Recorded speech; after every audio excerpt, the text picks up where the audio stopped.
Salut les audacieux, j'espère que vous allez bien. Alors aujourd'hui, je rends visite à l'entreprise Finelux. Nous allons rencontrer l'entrepreneur qui se cache derrière ce projet. C'est parti. Bonjour Phinéas. Bonne arrivée. Merci bien. Comment allez-vous? Je vais bien, merci. Superbe. Alors, on va un peu entrer dans votre univers pour que vous nous parliez de vous, de votre passion, de ce que vous faites et où vous en êtes aujourd'hui concrètement. D'accord, merci beaucoup. C'est un réel plaisir pour moi de vous avoir dans nos locaux. Et je réponds au nom de M. Yovogan, Phinéas. Je suis menuisier aluminium et ici je suis le responsable de l'établissement Finelux. Nous sommes spécialisés dans la menuiserie aluminium. Donc tout ce qui concerne la fabrication des portes, l'assemblage de la fabrication des portes, des fenêtres, des garde-corps, des rampes escaliers, même des volets roulants métalliques et tout ce qui est de la vitrillerie, nous intervenons dans ces domaines. Et ça fait combien de temps que vous êtes dans ce projet? Je suis actuellement dans le domaine de la menuiserie aluminium, ça fait déjà 12 ans. Ah oui, quand même, donc il y a une belle expérience derrière. Je vois. Et dans ces locaux, vous y êtes depuis combien de temps? Je suis ici depuis 2015. Ah oui, quand même. Je suppose que c'est votre équipe que je vois derrière. Oui, oui. Lui, c'est un collègue avec qui on travaille. D'accord, bonjour monsieur. Ils sont en formation. Ah d'accord. Nous sommes aussi un centre de formation. Donc, nous lançons des appels, tous ceux qui veulent se faire former dans le domaine de la menuiserie aluminium. Nous acceptons former des gens, que ce soit gratuitement, vu la situation, nous acceptons former des gens dans le domaine afin de faire d'eux aussi des techniciens diplômés. Ah, même gratuitement? C'est possible. Ce ne sont pas des formations systématiquement payantes? Pas systématiquement, ça dépendra de la formation ou du niveau, bien du diplôme ou bien du problème en fait que chacun a porté. De la situation financière de chacun. Ah oui, je vois. Et ça peut durer combien de temps à peu près ces formations? Les formations varient entre 2 à 4 ans. D'accord. 2, 3 ou 4 ans. Et à la fin, l'élève reçoit un diplôme ou comment ça se passe? Oui, à la fin, l'élève reçoit un diplôme. Et maintenant, l'État togolais aussi a mis en place le certificat de fin d'apprentissage. Ah, je vois. Donc, un diplôme, un examen, l'enfant va passer un examen qui fait partie du cursus normal, plus professionnel. Et donc, il recevra aussi un diplôme qui lui sera délivré par l'État togolais. Je vois. Et cet examen, il le passe avec vous ou bien il y a des structures spécialisées pour cela? Oui, il y a des structures spécialisées, mais pour le moment, dans le domaine de la menuiserie aluminium, ce n'est pas encore aussi bien structuré. Je comprends. Donc, nous avons des enfants avec nous et après, nous les présentons pour l'examen. Je vois. Vous pouvez prendre là jusqu'à combien d'élèves à former? Tout dépendra du nombre. D'accord. Parce que plus il y a un nombre important d'élèves, plus nous serons encore plus rentables sur le marché. Je comprends. Parce qu'un chantier, par exemple, de 2 semaines, on pourrait peut-être avec 10-15 personnes le faire en 1 semaine.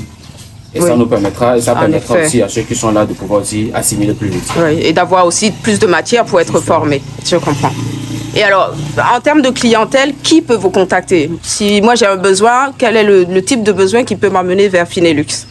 Bon, tout le monde peut nous contacter. Tout le monde peut nous contacter parce que même les dames qui ont une petite activité génératrice de revenus, qui ont besoin peut-être des vitrines dans lesquelles exposer peut-être des biscuits, des bonbons, ou même pour celles qui vendent la nourriture, elles peuvent exposer du poisson, de la viande et autres. Nous sommes ouverts à tous. Pour ceux qui ont un chantier et qui ont besoin de nos services, notre intervention pour la fabrication des portes, des fenêtres, des armoires, même des pauses télé, nous intervenons dans tous ces domaines. Pour ceux qui ont des boutiques encore plus grandes, des supermarchés et autres, nous intervenons aussi dans la fabrication et la pose des volets métalliques. Je vois. Des volets métalliques, des grilles métalliques que nous utilisons, que nous posons pour pouvoir sécuriser en fait la boutique. Je comprends. Donc ce n'est pas que la vitrine, hein, ce ne sont pas que les vitres. Vous êtes vraiment dans tout ce qui relève de la maison. Voilà. Et le bâtiment y compris? Le bâtiment, c'est un projet. Ah, c'est un projet complémentaire, j'imagine. D'accord, qui en découle. Et qu'est-ce qui se passe dans vos locaux là-bas? Bon, on pourra faire un tour. Oui. Bonjour, monsieur. Donc ici, c'est le magasin en fait. Je vois. C'est le magasin, c'est ici que nous stockons tout le matériel. Ici, par exemple, c'est des barres que nous avons eu acheter. Et c'est comme ça, l'état initial. C'est comme ça que les bâches se présentent. Je vois. Avant qu'on puisse les couper, et avec les différentes machines que nous avons, qu'on puisse les couper pour donner une forme voulue. Que ce soit une porte, je vois. Modèles. Ça peut être une porte barodée, ça peut être une porte en T, ça peut être une porte carrelée, ça peut être une porte avec des plaques. Nous avons différents modèles de portes. Donc c'est ici que nous stockons tout le matériel que nous avons. Et vous travaillez tout de A à Z, du coup, en ce qui concerne les portes? Oui, nous travaillons tout de A à Z. Je vois. Nous utilisons aussi des matières comme celle-ci, au lieu des vitres, pour un client qui peut-être ne veut pas. C'est ça par exemple là. Pour un client. Donc nous avons par exemple une porte avec différents modèles de vitres. Je vois. Ici c'est une vitre qu'on appelle communément en téléobronze. Ici c'est une matière qu'on appelle alucobon. Alucobon. Alucobon. Oui. D'accord. Ici c'est une vitre bleue. Ici c'est une vitre claire. Ici c'est une vitre fleurie. Fleurie. Oui. Ah oui, en effet, il y a un motif. C'est ça. Et ici c'est une vitre imprimée. Je vois. Donc, imprimé pourquoi? Imprimé bronze, ça c'est la couleur par exemple imprimé bronze, il y a aussi l'imprimé clair. Je comprends. Donc nous avons différents types de trucs que nous proposons. Et tout dépendra de ce que le client veut en réalité. Je vois. Et en fonction de ce qu'il veut, à nous de lui proposer peut-être un tel ou un tel. Par exemple, pour un client qui veut une porte de chambre, je ne pourrais pas lui proposer une vitre de ce type. De ce type, effectivement. Je pourrais que lui proposer soit ça, alucobon, ou soit imprimé, ou soit fleuri du moins, ou soit imprimé. Je comprends. Voilà. Mais peut-être pour une porte de salon, ou bien pour une boutique, je pourrais proposer ce type de vitre. Voilà, d'accord. Parce qu'un client passant pourra voir directement à l'intérieur. Donc, en fonction du besoin du client, de ce qu'il veut, on saura quoi lui proposer. Nous utilisons aussi des contreplaqués. Nous utilisons aussi des contreplaqués. Ça, c'est lorsque nous voulons. Ça, c'est pour faire quoi? Ça, c'est ce que nous utilisons souvent pour faire les armoires. Par exemple, j'ai un, je peux demander qu'on fasse sortir ça. D'accord. S'il vous plaît, venez faire sortir ça. Je vois, voilà. Je l'aperçois là-bas. Par exemple, ça, c'est une commande, mais que nous n'avons pas encore fini. Je vois. Voilà, donc c'est ça, le contreplaqué. En effet. Ici, il y aura des vitres et ici, il y aura une porte. Pour faire une exposition en vitrine. Je vois. Une vitrine, voilà. Les machines ici, ça sert à quoi? Oui, cette machine, elle sert à couper. D'accord. C'est ce que nous appelons la tronçonneuse. Il y a différents types. Celle-là, mais plus pratique lorsqu'il s'agit peut-être de faire un truc beaucoup plus rapide et d'aller au chantier. Donc ça, c'est la tronçonneuse. Ça, c'est la perceuse. Il y a aussi d'autres machines qui sont à l'intérieur. Nous utilisons les meules, les perceuses à béton. Nous utilisons aussi les fraiseuses. Je vois. Et beaucoup d'autres machines aussi. Je vois. Oui, donc au final, c'est une activité qui vous demande tout de même pas mal d'investissement en termes de machines. Bien sûr, bien sûr, bien sûr, parce que une machine digne de ce nom, avec toutes les fonctionnalités actuellement à Lomé, ce que nous avons à Lomé se vend à 395 000 francs. Ah oui, la machine. La machine à couper, juste la tronçonneuse. Je vois. Se vend actuellement à 395 000 francs avec les fonctionnalités. Mais elle ne recoupe pas toutes les fonctionnalités. Il y a une autre machine qui est vendue dans des pays voisins, par exemple au Ghana, qui coûte actuellement 700 000 francs. Ouais. Rien que la machine à couper. Donc ce sont de gros investissements. Voilà, ce sont de gros investissements que ça demande. Mais une fois que vous avez ça, vous allez voir qu'en matière de rentabilité, ça sera aussi bon. Parce que le travail, le produit sera fini. Le produit sera fini et cela ne pourra que satisfaire la clientèle et pourra amener encore d'autres clients. Tout à fait. Et là, par exemple, pour un entrepreneur qui souhaite juste lancer cette activité, quel est le budget dont il aura besoin, le budget minimum dont il aura besoin pour se lancer? Bon, si peut-être l'entrepreneur a déjà le local, s'il a déjà le local, je trouve que le plus important, c'est d'avoir la machine à couper. La machine à couper, la perceuse, tout ce qui pourra peut-être faire un début. Donc, pour un début, il faut qu'il prévoie au moins une somme de 1 million. Je vois. 1 million de francs CFA pour un début, pour avoir le matériel adéquat. On peut prévoir aussi 500 000, mais le matériel ne sera pas adéquat. Oui, c'est ça. Parce qu'il faut acheter, mais il faut savoir aussi acheter. Pourquoi est-ce que vous en êtes arrivé à choisir cette activité-là et à travailler en tant qu'entrepreneur? En fait, il faut dire que déjà dans le sang, l'idée de pouvoir être entrepreneur. J'avais ça depuis le cursus scolaire. Donc après le second cycle, j'ai décidé de pouvoir chercher à apprendre un métier. C'est vrai, j'ai grandi dans un milieu où lorsqu'on parle de chercher à apprendre un métier, c'est source de moquerie. Mais j'ai fait taire en fait ça, parce que c'est moi qui sais ce que je veux. Donc en 2011, je me suis lancé dans la formation. En 2011? Oui, en 2011. Pas avant, d'accord. Ouais, je me suis lancé dans la formation. Et en 2013, j'ai fini. Je vois, j'ai fait 2 ans de formation. En 2013, j'ai eu à finir. Et en 2015, Dieu aidant, j'ai pu ouvrir ici. Êtes-vous satisfait de votre activité? Bien sûr, puisque c'est de ça que je vis. C'est grâce à cette activité que je vis et que j'ai une famille, donc je peux remercier Dieu pour ça. Excellent. Et alors, quelles sont les réalités de l'entrepreneuriat au Togo, et plus précisément à Lomé? le monde du travail est saturé. Le monde du travail est saturé. Mais le secret, en fait, pour pouvoir être un entrepreneur, c'est de pouvoir chercher à satisfaire les clients. C'est vrai, c'est pas facile. C'est pas facile parce que peut-être je peux prendre un marché et puis le client, je pourrais peut-être le lui faire dans 10 jours. Mais dans l'intervalle de 10 jours, il y a beaucoup de choses qui peuvent arriver. Il y a peut-être un autre marché, il y a peut-être un autre chantier, il y a peut-être un autre ceci, il y a peut-être un autre cela, qui fait que je ne pourrais pas respecter les 10 jours. Le client maintenant se voudrait bien qu'il soit mis à l'aise. C'est bien que le client soit mis à l'aise, qu'on le rassure en disant, bon, voilà, ton travail est prêt, mais voilà. Et là, parce qu'actuellement, le monde du marché est saturé. Donc, lorsque tu ne sais pas faire et que tu perds un seul client, c'est comme tu en as perdu 10, c'est comme tu en as perdu 1000. Donc, un client de gagner, c'est déjà un avantage pour moi. Et maintenant, ce que je fais, je ne me limite pas forcément à m'asseoir à l'atelier attendant que des clients viennent. Je me sers un peu des réseaux sociaux. C'est vrai que je ne suis pas fort en la matière. Ça, c'est très intéressant ce que vous êtes en train de dire. Je vous laisse finir. Je me sers un peu des réseaux sociaux. 4 ou 5 ans avant, il y avait un site Coin Afrique sur lequel j'ai essayé de poster en fait des trucs de Finelux. Et l'expérience a montré que ça marchait. Très bien. Sauf que il fut un moment où je n'avais plus vraiment eu le temps, la force de pouvoir rester concentré sur les réseaux sociaux. C'est ce qui a fait que bon, j'ai dû laisser un peu. Mais j'ai repris. Actuellement, quand vous allez sur Coin Afrique, vous allez voir, j'ai posté des choses. Et j'ai eu à gagner des clients comme ça, à avoir des marchés comme ça pour des personnes qui ne sont même pas allumées. Donc j'ai eu à travailler pour des personnes qu'en réalité jusque-là, j'ai jamais vu.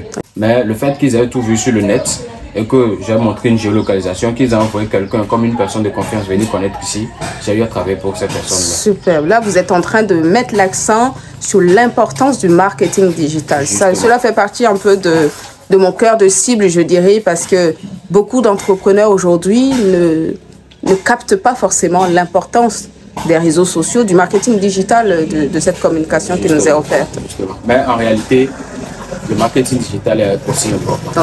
Pourquoi je le dis? Parce que j'ai eu à faire des vidéos. Actuellement, j'ai un compte TikTok. Vous allez sur le compte TikTok Finelux. Vous allez voir, j'ai eu à poster des vidéos, des étagères, des choses que j'ai eu à faire et que j'ai aussi eu des commandes de par là. Superbe. Donc cela montre l'importance aussi des réseaux sociaux.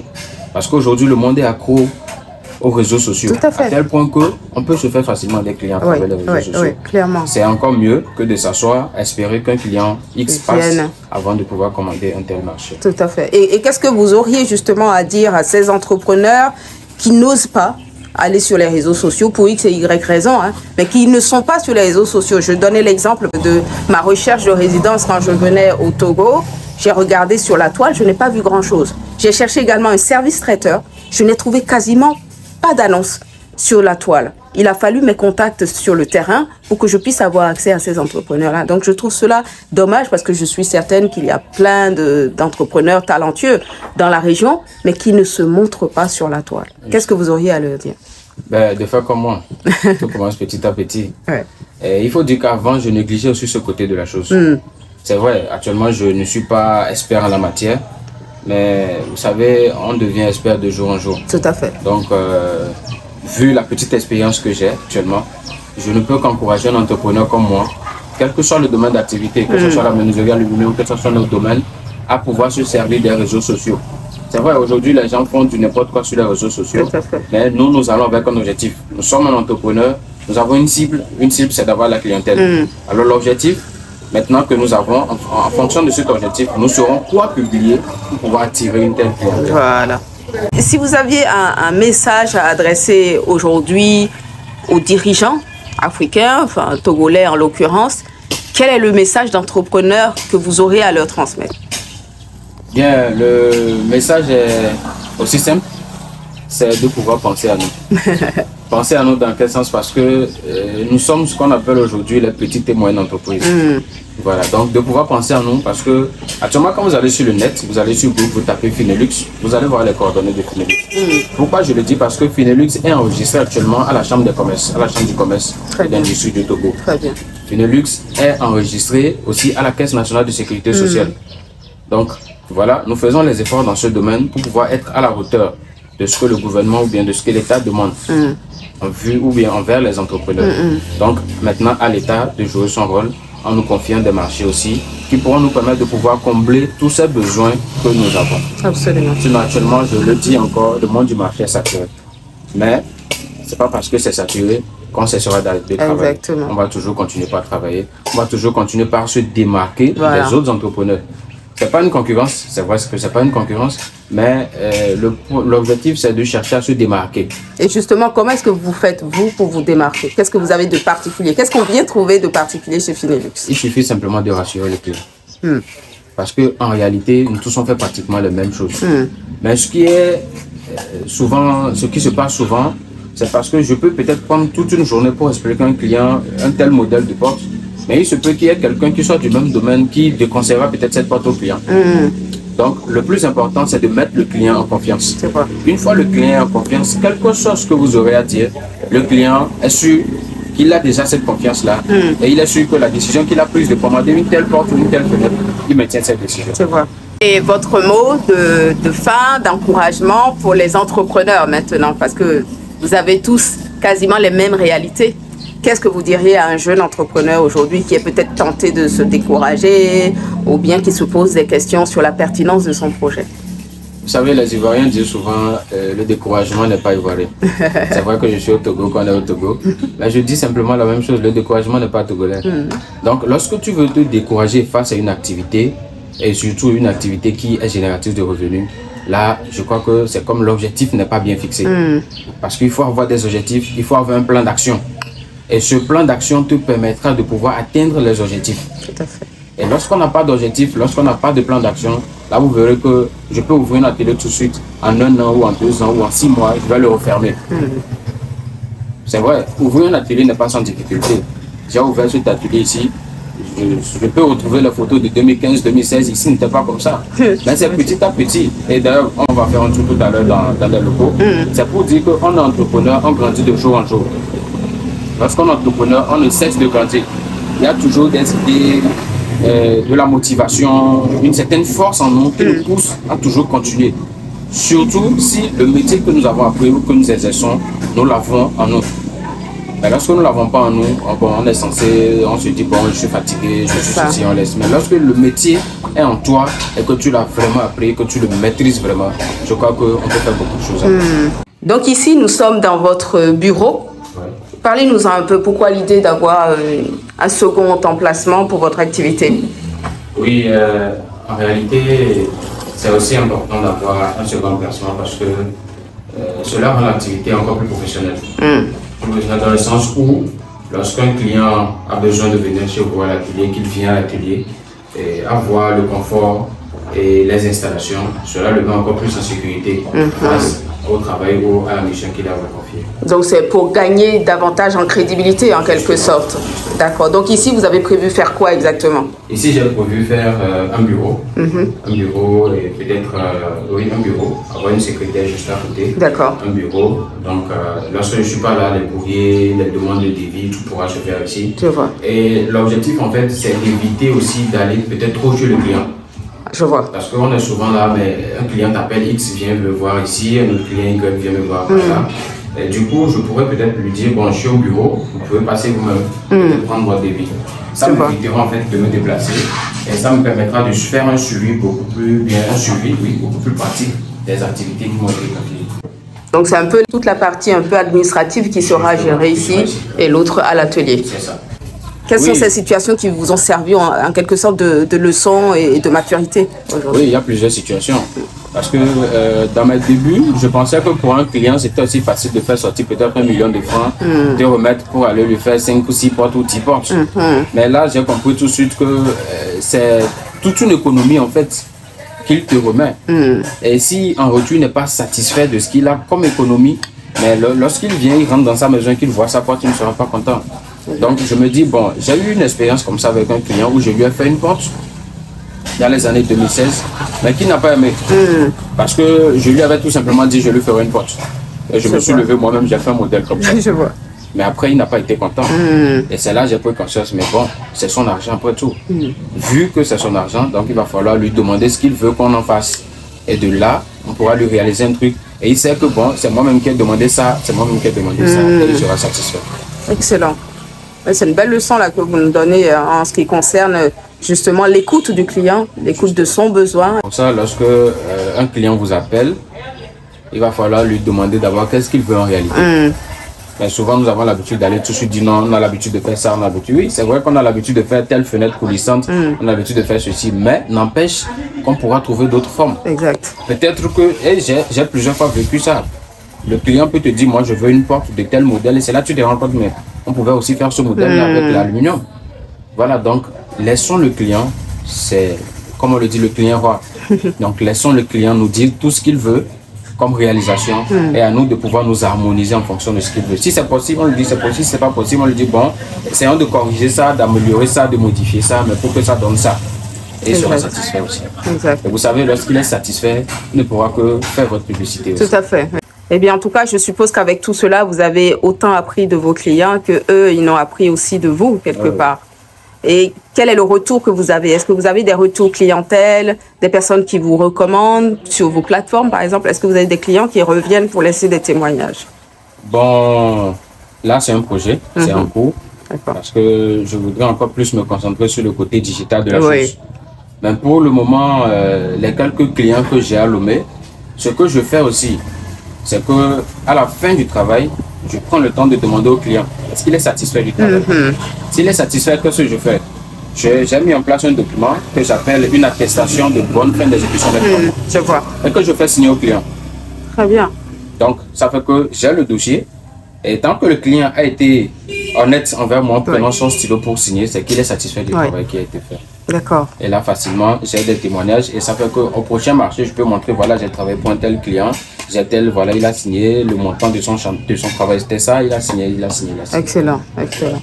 Mais vous savez qu'aujourd'hui, avec le digital, vous pouvez également mettre en place le même processus, par exemple sur votre page Facebook ou même sur TikTok, de personnes ayant bénéficié de vos prestations et ayant été satisfaites qui viennent dire « Moi, je vais faire appel à Finelux pour tel projet, j'ai été vraiment satisfait, je recommande, etc. » Est-ce que voilà, est-ce que c'est aussi un projet ou... Oui, c'est un projet. Je dois aller à l'école du digital. Très bien. Vous y êtes déjà, donc c'est déjà très rassurant parce que d'autres entrepreneurs n'y pensent pas forcément. Hein, à même avoir un compte TikTok, ce n'est pas forcément le réflexe de certains entrepreneurs. Donc c'est très bien déjà. Merci. En tout cas, je vous remercie pour ce temps accordé. On se dit à très bientôt. Merci beaucoup. Ciao. Bonne journée.